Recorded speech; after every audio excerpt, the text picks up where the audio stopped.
I'm very excited to be starting a new series on discovering our divine destiny.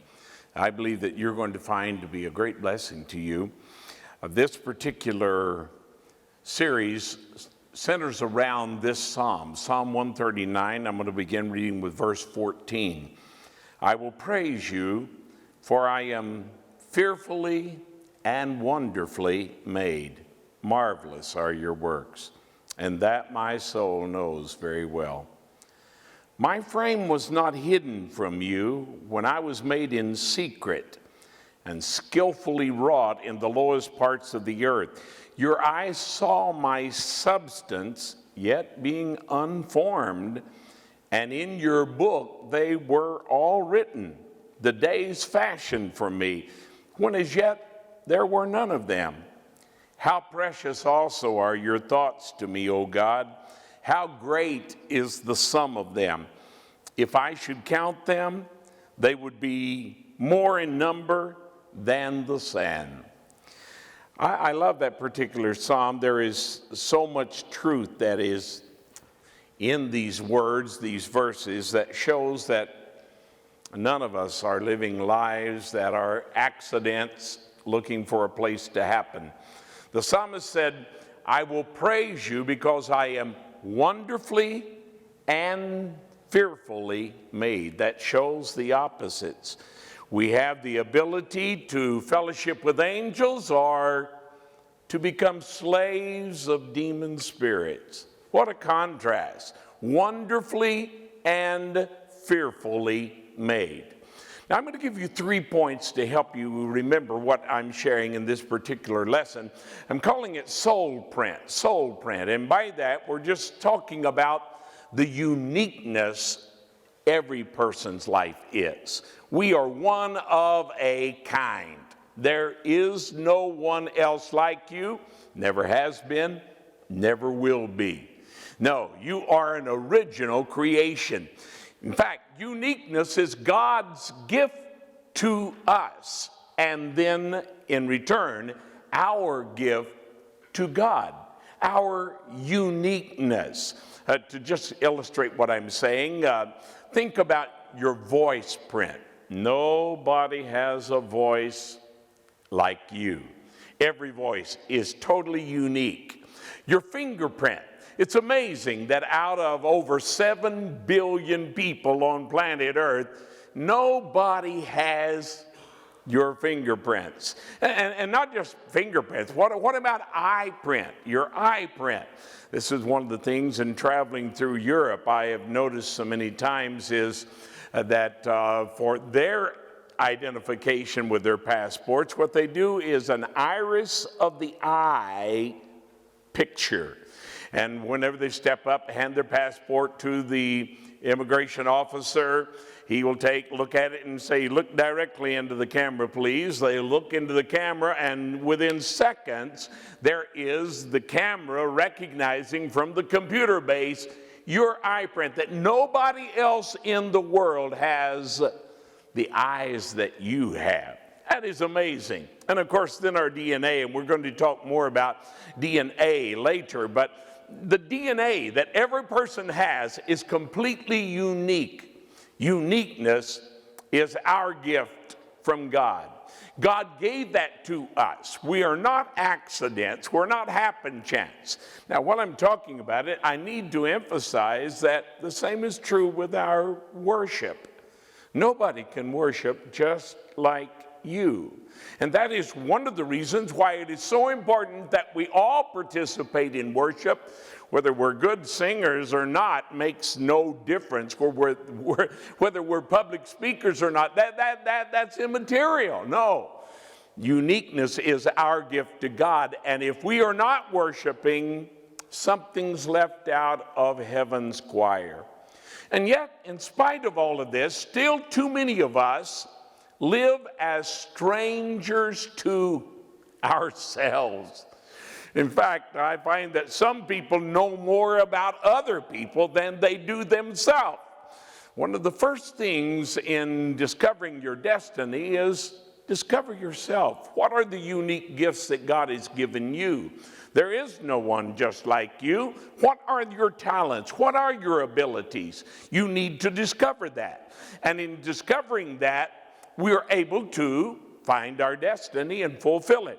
But the problem is, too many people are not comfortable with their own skin, and that's why they try to pretend to be somebody else. I think sometimes that's a reason that they know more about other people. They study them so they can imitate them, but why would you do that? You were born an original. Why die a copy? Now, I love this painting because this picture shows what I want to illustrate as disguises of our soul. That so many times we hide, not only from others, but also from ourselves, because we really don't like ourselves.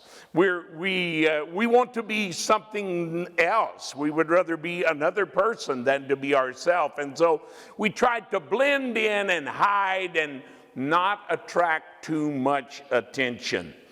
If we're going to discover intimacy, intimacy is a function of self-discovery. If you deny who you are, then you're never really going to know anyone else because you're living the lie. You're not being honest with yourself. So intimacy begins with honesty. It begins with self-discovery, discovering who we are.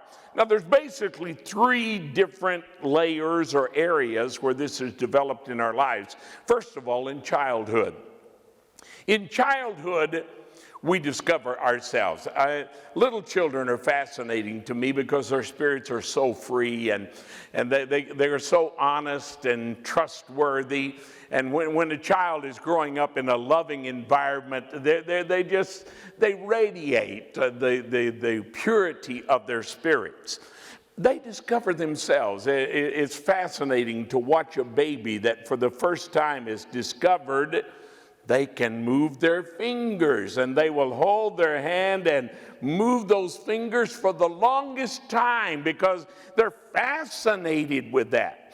They tell us, science tells us that 50% of everything we learn in life, we learn it by age 5. Now that's an incredible statistic. Incredible. What happens? We slow down the learning process. You watch a child. A child doesn't come up and just look at what you're holding in your hand. No, he wants to smell it. He wants to taste it. They don't want to just feel it. They want to experience. What does plastic taste like? What does paper taste like? Or what? I'm sure there's something good in this dirt. And so they're not just content to look at something. They've got to touch it, smell it, taste it. They've got to experience it in life. So childhood is basically a learning experience. Then we go into the next phase we call youth. It's in that phase that we discover the mirror. The mirror. Oh my. If you have teenagers in your family, they can take longer in the bathroom combing their hair than anybody else in the house. And they can stand and look in the mirror for an hour just, practicing their smile. And, we all do that. I've done that. We've been there if you're past the teenage stage. But this discovering the mirror is a dangerous phase because it's there that we begin to think, I don't like my nose, or I don't like my ears stick out, or whatever it is that we don't like ourselves. We're developing an image, how our hair looks the best, how we can put on the most pleasing appearance. That becomes very, very important during our youthful stage. And then when we reach the adult stage, we start attempting to live out the image that we have developed.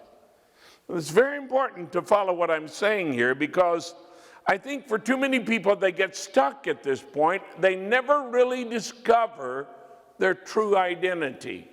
I am very thankful. I'm very grateful for the relationship that I have with Christ, that by age 11, I had discovered I was a preacher. I was born to preach. That changed my whole world. That colored my whole world. It colored all of my decisions during my youthful days. And I'm so thankful that I discovered it, even though I was just a boy back then, because so many people waste years of their life trying to be like somebody else. Forget it. Be yourself. You are a unique creation that God has made. Fulfill the destiny He has for you. See, the reason that we try to live the image that we've developed, whatever we think looks good or cool or nice or whatever words we want to use, is because we're a stranger to ourselves. We haven't truly discovered what our own gifts and functions are, where we do best, where are our strengths, where are our weaknesses. And because we do not know ourselves, and that, as I said, is intimacy, it's a self-discovery process. And for many of us, we live behind this mask that we put up because we're afraid of what we will find inside.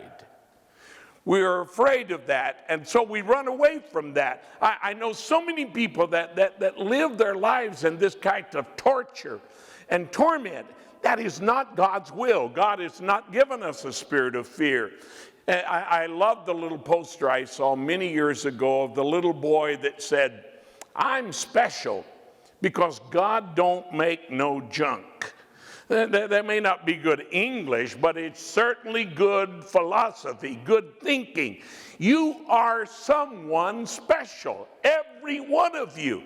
We are all someone that is special. It's God that created us, and God did not create us to live a lie.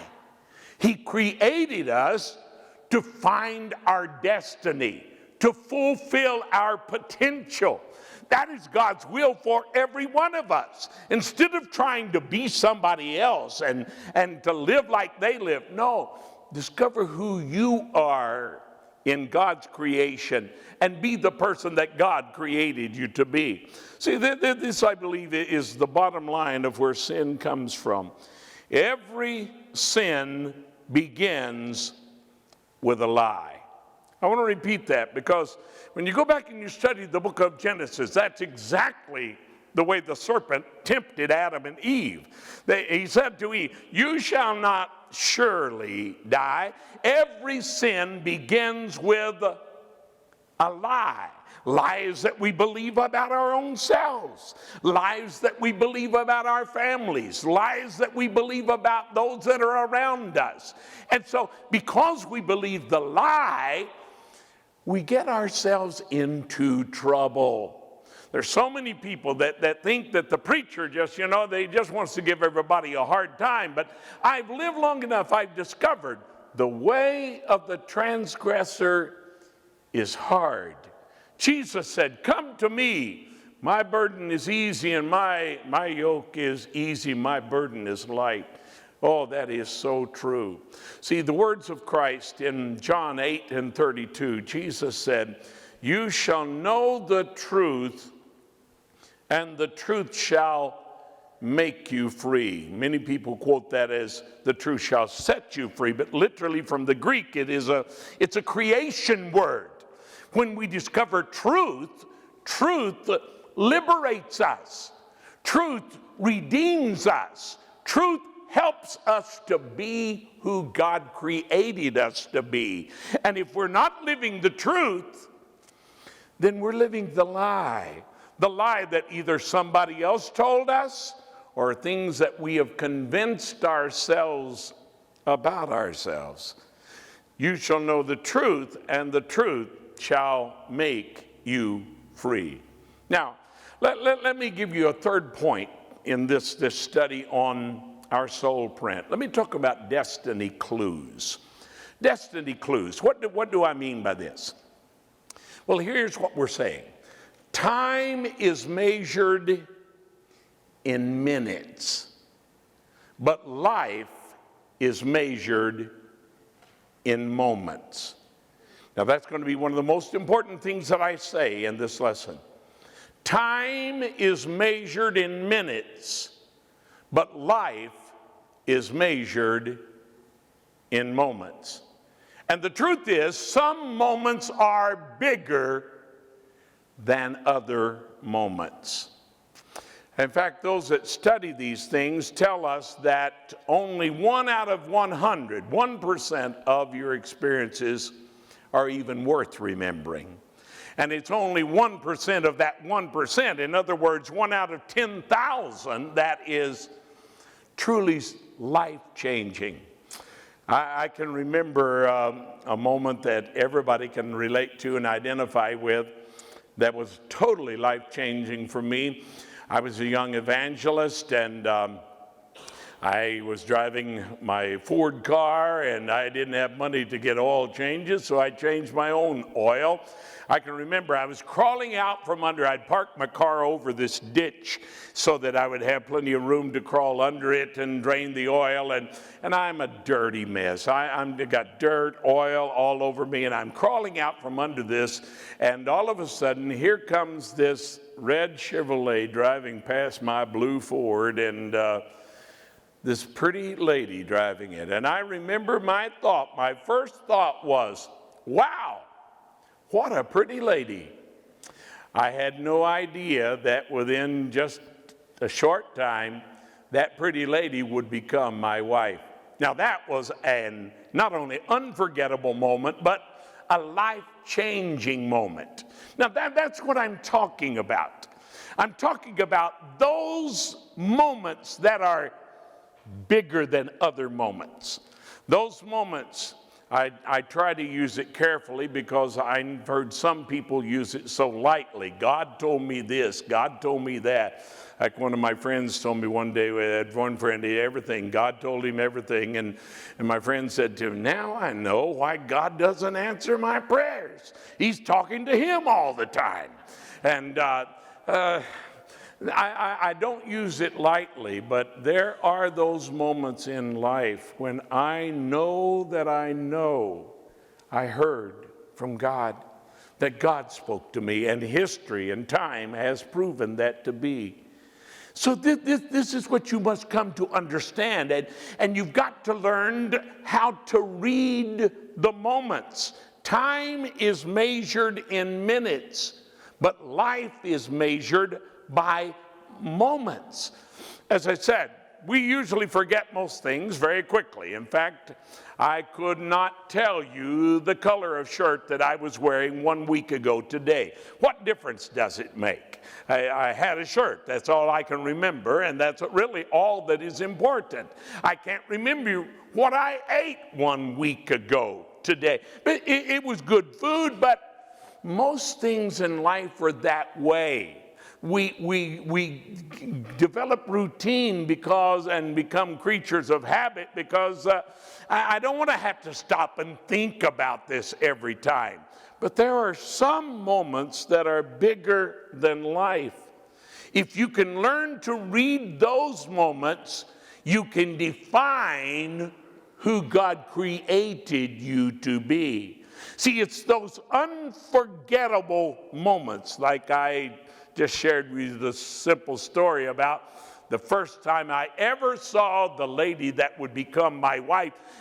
And my reaction, my response, my emotion, I still distinctly remember that. Those are unforgettable moments that define our lives. The key to fulfilling our destiny is learning how to unlock those moments. If you will find, those are things, it's not accident. No, that's something that God is involved in your life. That's something that God is doing for you. And if you can learn to define those moments, you learn to unlock your destiny. Let me go back to Psalm 139 again.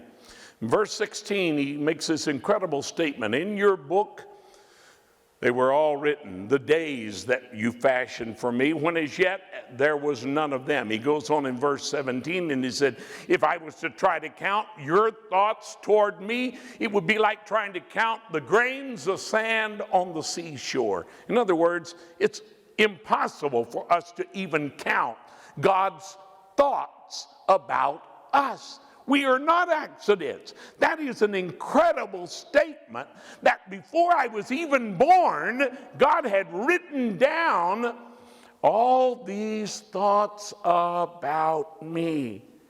That means if God has things in mind, He doesn't want me to be an imitation of something else. He wants me to be the original, to live out His creation. I love this verse of scripture in Romans 12 and verse 2, where he says, do not be conformed to this world. A good translation of that is, don't let the world squeeze you into its mold. That's what it will try to do. If you don't have a plan, somebody else will have one for you. Now, I'm going to use the life of David to illustrate some of these truths that I'm going to be sharing with you. Thinking back of David, think about the day when he killed Goliath. David's life completely changed that day. It would never be the same. He went from being an obscure shepherd boy to becoming the hero of Israel in one day. Now, what did King Saul try to do? First of all, he told him, you can't go kill the giant. You're just a boy. And he's been a man of war since he was a boy. And you're going to go kill. And that's the way the world will do. They try to talk you out of it. And when they can't, then they try to tell you how to do it. So King Saul, I've got this armor here. If it won't fit Saul, it's sure not going to fit David. If Saul can't use it, never take to war anything you haven't tested. David's big test is seeing himself as God saw him. See, David's father didn't see him as a giant killer. David's brothers didn't see him as a giant killer. No, they saw him as their baby brother, and probably they like to say he was their spoiled baby brother, you know. It was only God and the prophet Samuel that could clearly see God's destiny for David. I have anointed him to become the king. What God saw when he looked at David was not a shepherd boy. God saw a king when nobody else could see it. Now, David has to determine, who am I going to follow here? Am I going to follow King Saul's advice? If he had went to battle with Saul's armor, I assure you, he would have gotten himself killed. When we allow others to squeeze us into their idea of who we are, we're only living the lie. Let me give you an illustration here with what's called Michelangelo's David. The story is told about a young sculptor that was walking by this huge block of marble one day when he said, I saw David held captive in that piece of stone. This piece of stone, another sculptor had started working with it years before, but he found a flaw he didn't like in the rock, so he discarded it. When Michelangelo saw it, he said, that's David. And so he starts this process. He said, I started painstakingly removing everything that was not David. It took him 4 years to complete it. It's a very tall statue. It stands like 14 foot tall. It weighs many tons. And he created what we call Michelangelo's statue of David. Millions of people still go to see that statue every year. It's been declared the greatest artistic sculpture in the world. Michelangelo's David. Do you understand that is exactly what God is attempting to do in our lives? God is working on us to remove everything that is not in his original plan, in the destiny.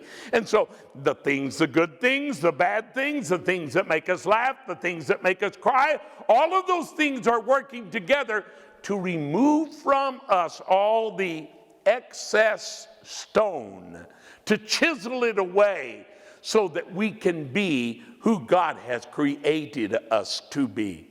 That is God's plan for us. See, every work of art begins in the mind of the artist. They say it's created twice, first in his mind and then with his hands. Every building that every contractor makes is built first in the minds of an architect, a planner, and then the builder puts the plan in motion. That's the way it is with our lives. Our lives began in the mind of God. God is the one that saw us before we were even born. God is creating men and women, not statues. God is creating you and I, and his plan is for us to fulfill our divine destiny. Let me close with this verse of scripture from the book of Ephesians 2:10. And I use the picture here to illustrate this, the life of a woman starting out as a baby girl and then a little girl who becomes the young lady that becomes the mature woman. It's a cycle that takes place within her life. And yet he tells us in Ephesians 2:10 that we are God's workmanship. That also could be translated masterpiece. We are God's workmanship, created for good works that we are to perform and live in Christ Jesus. That is true for every one of us. Our lives are not accidents. Our lives are a gift from God. It is God that has made us, and he is trying to develop within us his masterpiece so that we can be everything he's created us to be. I challenge you, start on the journey of fulfilling your divine destiny.